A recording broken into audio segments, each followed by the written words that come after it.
Isaanii irraa isiniif dabarsu qulqullinaan argachuuf saayinboorreetti Yohaannis 14:6, veertikaalii Yohaannis 3:4, horizontaalii Yohaannis 3:16 diishii TV keessanii garee wangeelaatti naannessuun oduu gaarii fi dhamdhama mi'aawaa qabu qooddachuu dandeessu. Wangeela sagalee Waaqayyoo seenaa dhiigni raage kan caalu jecha hayyu dhaloota gargaarii daaraarraa kan kaase sobduu fi xibaaraa dhaanee biyyaa baase. Maarri sagantaan keenya qulqullinaan akkasiin bira ga'uuf Satalaayitii garee wangeelaa addunyaarra diriirfamee jira. Baga gammaddan, baga gammanne. Karaan dhugaaf jireenyi Iyyesuusidha beeki. Abjuu laaqamaa laaltee dhiphattee of hin jeeqin. Iyyesuus qofaat jira isa karaan jannataa isatti kan amane bara baraan jiraata. Miidiyaa wangeelaa filannoo keessan godhadhaa. Harka fuudhuun akkam jirtu dhaggeeffatoota keenya oduu sa'aa kanaa isin nageessifna amma galgala keessaa sa'aatiin 4:20 ta'ee jira.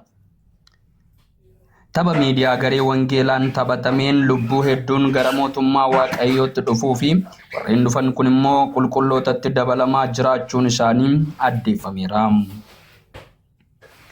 Lubbuu baay'een wangeela mootummaa Waaqayyoo fudhachuutiin akkasumallee kiristaanotatti dabalamuu isaanii irraa kan ka'e gareen finxaalessa shaataa jedhee of waamu akkasumallee dukkana guddaa fi gaddi guddaan itti dhaga'amuun isaa dhaga'ameera.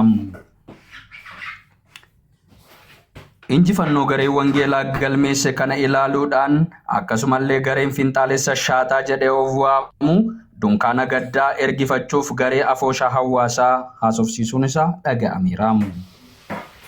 Gadda gareen niqqiluu mudate kana ilaalchisuun magaalaan tokko keessatti hanqinni sooftii fi bishaanii mudachaa akka jiru dhaga'ameera. Gareen shororkeessaa kun suura kiristaanotaa tokko akka gadi garagalchee fi garee namoota tokko gadi garagalchuutti ofii isaa akka gadi galabbatamee jiru dubbatameera. Oduu weeraraa.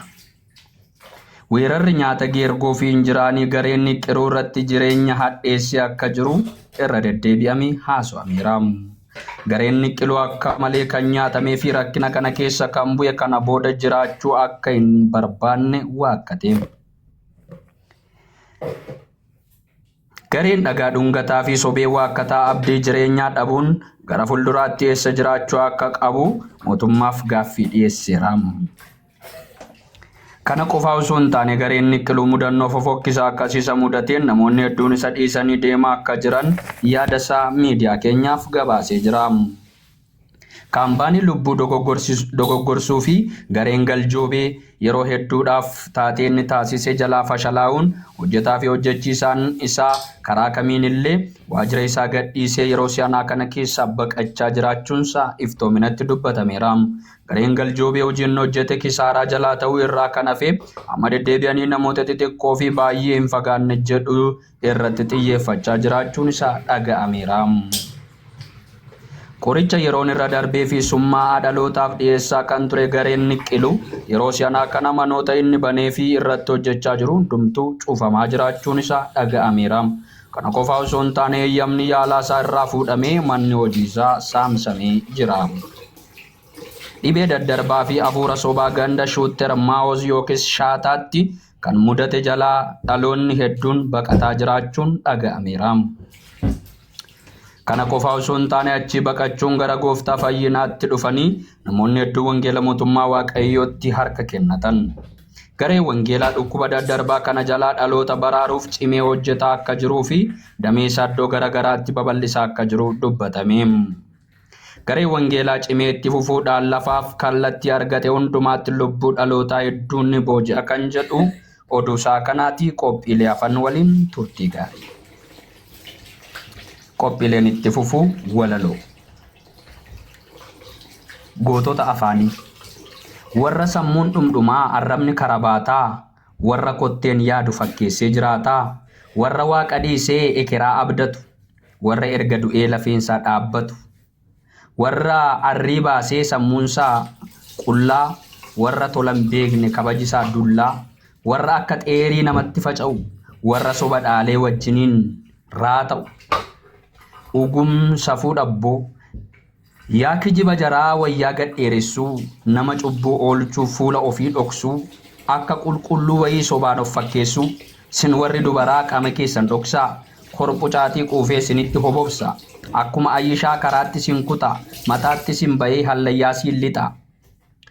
Uummanni baadiyyaa bakkeetti haa ba'u, waan Allahaan nu erge nurraa haa dhaga'u.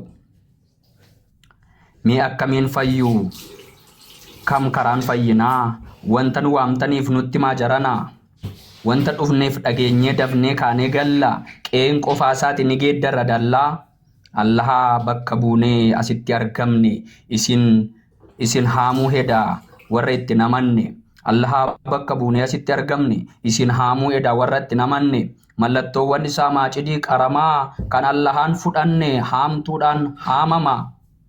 Fayyuu yoo barbaadde kaabatti naanna'i, dhagichas arraabi qalbiin sa'aa ta'i.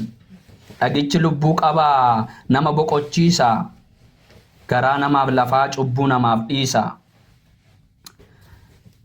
Jettanii fassagnaan qote bulaan nahee, baalagee adabuuf yaada tokkoon ka'ee, gajaraaf eeboosaa fannifatee ka'ee.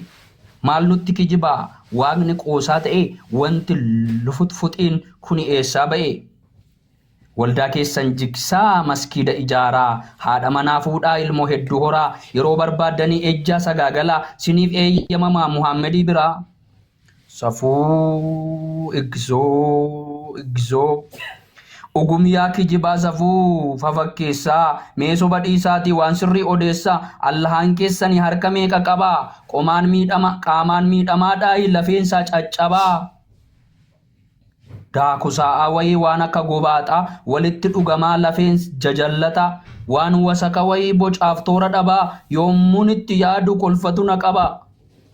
Harka bitaan qabu mirga lama qaba, haadha manaan fuune ilma garuu qaba. Afuura doofummaa dacheerra jiraatu, akka dhagaa wayii namatti dubbatu. Waan akka fakkaatti callisee dhaabbatu, waan akka harki wayii walirratti margaa. Karaa bitaan dooluu lama harki mirgaa. Waa fuggisoo wayii kan sammuunsaa dhakaa, fakkii qara laalaa bocisaa miidhagaa. Ogum Allahaan akkas hirmii baafadhaaka. Gaaffii yeroo maraa isin gaafattanii, nuun galle jettanii inni xibaartanii. Waa'ee shinti beetii kan simmunaagdanii, nuyi dhiiraaf dhalaa yeroo hunda dhiqannaa, bishaaniif saamunaa yeroo hunda baannaa. Wallaahi billaahi rabbii ni sodaannaa jettanii dubbattu, deebiillee barbaaddu. Yoo isiniif deebi'u sanuu afaan baddu. Jinniin halkan dhufee isin waliin rafa, isin baala geessaa, kanaaf sin xureessa. Siniif marga malee shamarreen as keessa. Kanaaf yeroo hundaa baaldii xiqqaa baattu, fincaan gadi naqaa kanaaf xaragattu. Nuyi kanan qabnu cinqii kana maraa, gooftaan nu qulleesse dhiiraa fi dubaraa. Sin qulqulluu miti kan jettan xaaxoftu, qaama dhiqachuudhaan kiristaanan caaltu. Sin qulqulluu miti kan jettee xaaxoftu, qaama dhiqachuudhaan qulqullina eeggachuudhaan kiristaanan caaltu. Kijibaan nu fixe warri sammuu raatu, waaqolii tolfamaa isa maqaa baatu.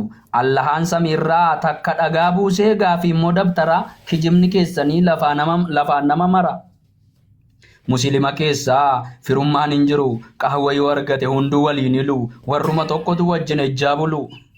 Firri fira fuudha wajjin sagaagala, walitti heerumu firaa fi obbolaan. Ogumnu baasii yaa Rabbi. Kannaan galle kanaaf jarri nama miti. Sinii marga malee wadala harreeti. Of qabuun danda'u miira isaa to'atee, maaliif maraqqaana baala caatii nyaate? Har'as gaaffiin qaba kunoo harka baase, eenyu naaf deebisa sagalee ol kaase. Ogum obbo gudda salphaa achi gad haasa'a, wanta isaan galleef kijibee raa ta'a. Isa gola ormaaf shubbisee maraatu, irraa hafaa namaa kan argate nyaatu. Isa miindaa malee doorsifamee dutu, ofii of garboomsee ganditti taphatu. Qe'ee warra doofaa hin beekne dubbisu, balbala duratti waraqaa fannisu. Ani bara dheeraa qaraheen dubbisa, kan kee lafa kaayii kan koosin barsiisaa. Dirqamuma fuutaa amantaa musliimaa, kana ta'uu baannaan namni hunduun dhumaa. Kana ta'uu baannaan nama hundaan dhumaa. Bakka argametti harkirraa ciramaa, gaaffii tokko malee ni gogorra'ama. Jettee maaf doorsista ijoollee hiyyeessa, ati of sharaftee miindeffamtee teessa. Sanuu arrabni kee baata summii bofaa dubbiin kee dulloomaa isa durii moofaa. Uffata kee malee dhagni kee xuriidha sababni kee xiqqoo qalbiin kee horiidha. Adda kee faggaatta gaafa arrabsitu ilmaan kee xixinnoo fedha kee raawwatu. Warra miiraan horte si'uma fakkaatu nama arrabsanii sobanii jiraatu suura gad gombisuun sammuu du'aa baatu. Yaa qaanii kee yaa bukoo kee yaa qalbii kee yaa marzii kee hundumti keessanii har'a qoqophaa waajjin mana bana dhagaa jala taa'a komentii barreessa arrabsaa xiqqeessa gastii seenna jedhaa lakkoofsa barreessaa. Yoo ol sin baasani arrabsaa madeessaa yoo dandeessan immoo yeroo isaa ajjeesaa allawwaa kubari cimaa dargaggeessaa. Shamarran arrabsaa qaama saalaa waama siniif kaffalama guyyattii qiyaama jettee as ergite ijoollee kee buutii silaa waayyoon beektu as jalaa iyyiti. Waca ishee ilaallee nummootti bohaarra waca ishee ilaalleetti dabbaramna lachuu rafaa jiru Muhammadiif Allaan. Sheekaa ustaasonni fafakkeessuuf jecha uffata addeessu addaan gombifamuun tolaa of fakkeessu kunoo kana godhu nuyis nabiyyoota mul'ata arginaas seexanas ni baasna salaataan jarana. Jinni maannoo siistu kottu gadi ba'i amma galgalaatti safaruma taa'i yeroo isaan rafanii iddootti deebi'i allawwaa kubari sheekiidha na bari. Jedheetu ajaje jinni keessaa baasee calleerra naannessee dhugaa fafakkeessee amma jinni baase moo nutti fafakkeesse amma jinni baaste moo nutti gininoofte. Allahaa kan jettu homtuu samiin jiru akka qaalluu fagaa fakkeeffachuuf xaaru. Kiristaanaan gowwomiini afuura kee eeggadhu waan si nyaatuuf si baasu amma adda baafadhu. Dahoo taa'ee si eegee si cabsuuf si barbaada salphinatti si galchuuf yeroo hundaa si gaada. Irraatii of eeggadhaa garee shaataarra galatooma. Eebbifami Kingi mootii Waaqayyo si haa eebbisu. Dhugaa amazing. Waaqayyo waanuma baay'eedhaan si eebbise. Dhugaa itti bu'aarree waa baay'ee sirraa baranne Waaqayyo